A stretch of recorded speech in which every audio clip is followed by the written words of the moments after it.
ఆంగ్ల పదాలు లేకుండా తెలుగు మాట్లాడాలంటే ఎంత నలుగుతున్నా నాకు అర్థమవుతుంది.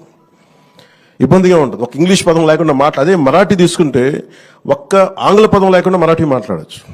తమిళ్ తీసుకుంటే నేను చాలా మంది తమిళులతో మాట్లాడుతూ ఉంటే వాళ్ళు ఒక క్రమ పద్ధతిలో ఆంగ్ల పదాలు మేము వాడం, పూర్తి శుద్ధ తమిళ్ ఉండాలని చెప్పి వాళ్ళు కొత్త పదాలు కనిపెట్టి దానిని ప్రతిసారి దాని ప్రాచుర్యంలోకి తీసుకొస్తారు. మనం అంత ప్రయత్నం చేస్తామో లేదో తెలియదు, నాకు తెలియదు కానీ, అంత కుదురుదో లేదో తెలియదు కానీ, మనకున్న మాండలికాలు మనకున్న దీనివల్ల ఖచ్చితంగా మాతృభాషకి మటుకు మనం చాలా పెద్దపీట వేయకపోతే మనం చేతుల్లో మనమే నాశనం చేసుకునే వాళ్ళం అవుతాం.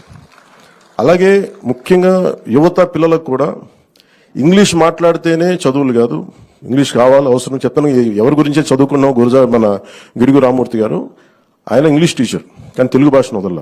ఆయన స్ఫూర్తి నిజంగా తీసుకోవాలంటే ఇంగ్లీష్ ఉండాలి.